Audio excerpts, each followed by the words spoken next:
evening. Uh, so, behind the scenes, I'm creating my second story, and let me show you a little bit of stuff that I do behind the scenes before I um, introduce the next story. One of the things that I do is I go over some of the main characters, excuse me, and I put down some background information about them. So, this is what I have started so far. I'll go over the first one. So, the prologue. It was March 2020. They were locked down. Erika looked at the studio's website, saw people commenting that they were stunned that she was only in her 30s when she made her third feature length film. They also commented that many people in their 80s do not have that kind of insight into who they are, who their parents are. She smiled gently. They asked how they could get a hold of her because they want to start their own journey of figuring themselves and their parents out as well. So, one of the main characters in the next story is about Chachi. Around this time, Chachi got together with Erika after the 2020 New Year's Day event at their gated community of Brisbane, California.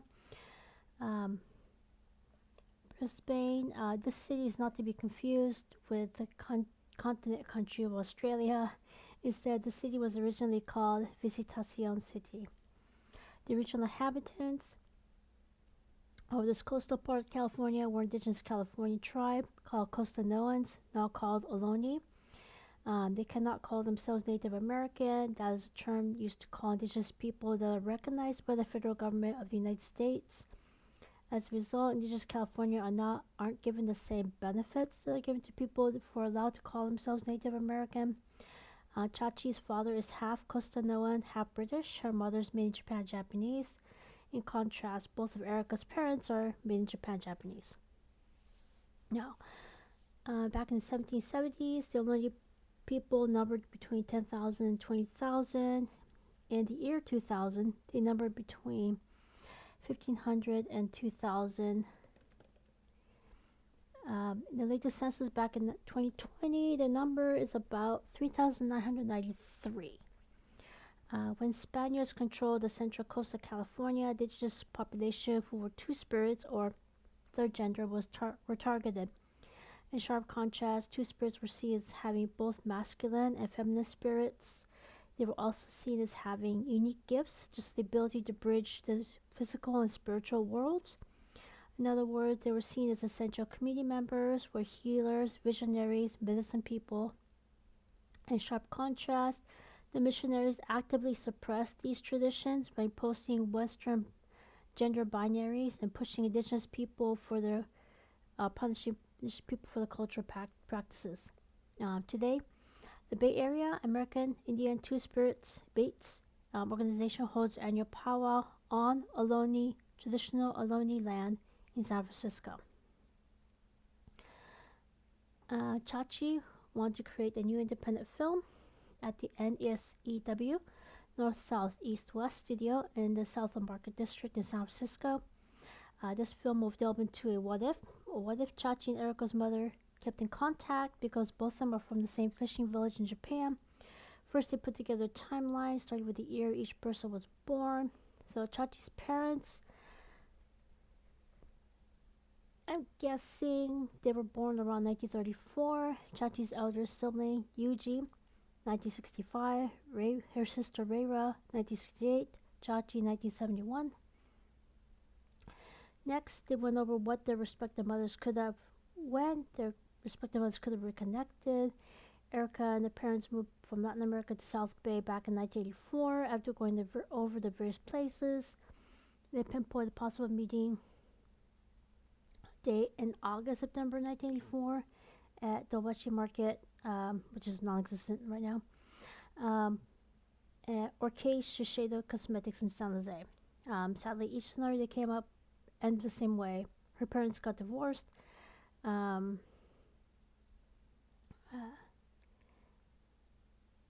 Erika finally asked Chachi what she hoped would have happened, and Chachi was hoping that their mother's reunion sooner might have prevented the divorce. So Erika and Chachi began with their own totem pole with things that are very important to her. Erika makes her own music for her feature-length films. Chachi introduced her to the music that she grew up with back in like the 80s and 90s. Crystal Gale is part Cherokee. Cher is part Cherokee. Jimi Hendrix, same thing. Robbie Robertson is part Mohawk, part Cayuga. Joey Belladonna is part Iroquois. Anthony Kiedis is part Mohican from the Red Hot Chili Peppers. Redbone, Annie Lennox, song titled Walking a Broken Glass. Cyndi Lauper's song Girls Just Wanna Have Fun. Madonna's song La Isla Bonita. Taylor Dane's song Tell It to My Heart. Tracy Chapman, Fast Car. Indigo Girls, Close to Fine. Taylor Dane's song Love Will Lead You Back. KD Lang's song Constant Craving. Melissa Etheridge's song I'm the Only One. Erika look forward to more music that Chachi's into. This is completely different from the music that Mikey listens to.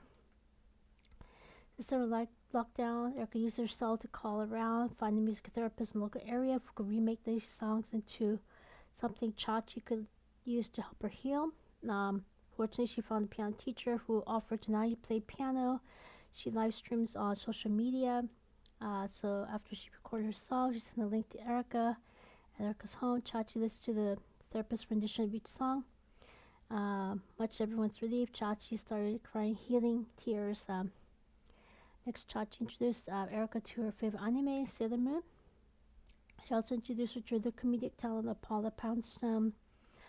When Erika went to her YouTube channel, she did an internet search of the name. Fortunately, she has her own YouTube channel, so she started watching some of the videos. When Chachi returned from a quick trip to her home, she gave Erika some DVDs of her HBO hour-long specials.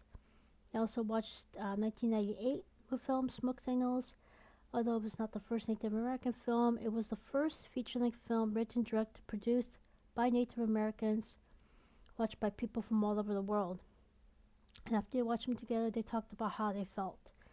Then Erika read Helen Hunt Jackson's Ramona book about how indigenous Californians were affected by a change in federal government from Spain to Mexico to the United States. And the fact that the new government does not recognize indigenous Californians as Native American.